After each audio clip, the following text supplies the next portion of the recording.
नमस्कार, सुस्वागतम, वेलकम, अभिनंदन। मैं हूँ आपके साथ आपकी अपनी होस्ट दोस्त डॉक्टर वाय राखी। चलिए आज आपको नारायण, नारायण करने वाले नारद जी की कहानी सुनाते हैं। नारद जी ने एक बार अयोध्या की राजकुमारी को देखा जिसका नाम था श्रीमती और उसे देखते ही उन्हें उनसे प्यार हो गया। उन्होंने सोचा इतनी खूबसूरत रूपवान राजकुमारी से तो मेरा विवाह होना चाहिए। अब उन्होंने ऐसा सोचा और ये बात उन्होंने अपने एक मित्र पर्वत से जो है ज़िक्र कर दिया। पर्वत जो उनके दोस्त था और उनका भाई के जैसा था। पर्वत ने बोला नहीं उसकी शादी तो मुझसे होनी चाहिए। अब दोनों आपस में झगड़ने लगे तो दोनों के दिल में ख़्याल आया कि ऐसा काम करते हैं कि हम पिताश्री के पास चलते हैं और उनसे पूछते हैं कि किसकी शादी किससे होनी चाहिए। तो दोनों को झगड़ता हुआ देखकर उनके पिताजी ने कहा कि भई इस बात का जवाब तो सिर्फ़ हरि ही दे सकते हैं। तो भगवान हरि के पास पहुँचे नारद जी पहले पर्वत से और बोले कि मुझे हरि जैसा रूप दे दो। अच्छा, विष्णु भगवान सब कुछ समझ गए। अंत उन्होंने समझ लिया कि ये हरि जैसा रूप क्यों माँग रहे हैं। लेकिन वो ये भी जानते थे कि अगर इन्होंने शादी कर ली, तो ये अपनी सारी दिव्य शक्तियों को खो देंगे।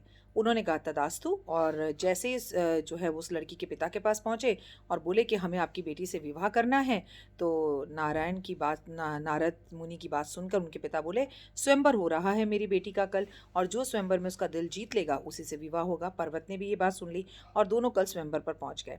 और हरि ने जो है नारद जी का रूप एक बंदर की तरह कर दिया क्योंकि हरि का एक मतलब होता है बंदर भी।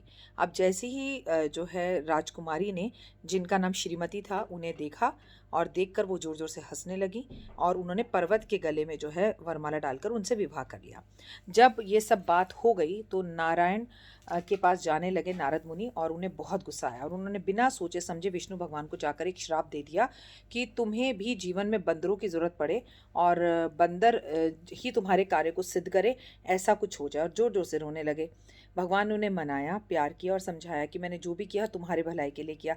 विवाह तो तुम कभी भी कर सकते हो, लेकिन अगर तुम अयोध्या की राजकुमारी श्रीमती से विवाह करते तो तुम्हारी सारी शक्तियाँ खत्म हो जाती और तुम्हें मृत्यु लोक में एक आम मनुष्य की तरह रहना पड़ता।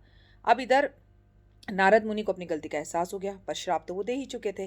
तो भगवान ने कहा तुम रो मत, मैं तुम्हारे श्राप को वरदान में बदल देता हूँ। मैं एक काम करता हूँ कि ऐसा एक समय आएगा जब मैं धरती पर मृत्यु लोक में राम का रूप लेकर जाऊंगा और एक बानर बंदर के रूप में यानी कि हनुमान के रूप में मेरी रक्षा करेगा और तुम्हारा श्राप सिद्ध हो जाएगा। फिर भी भगवान जो हम गुस्से में अक्सर ये बातें करते हैं ना, फिर भी भगवान से जो है नारद मुनि पैरों में गिरकर माफ़ी मांगने लगे। इस कहानी से आपको ये शिक्षा मिलती है कि बिना सोचे समझे गुस्से में कभी भी किसी को कोई श्राप या गाली या अपशब्द ना बोले, प्लस सोच समझकर हर कार्य को करना चाहिए और ये भी समझना चाहिए कि किसी के रूप के प्रति इतना पागल नहीं होना चाहिए कि वो हमारे परिवार हमारे घर के लिए ठीक है भी या नहीं है। क्या इससे कल को मेरे कुल को तो कोई नुकसान नहीं पहुंचेगा, ये जानना ज़रूरी है। फिलहाल के लिए दीजिए इजाज़त और कमेंट्स में लिखिए जय माता दी।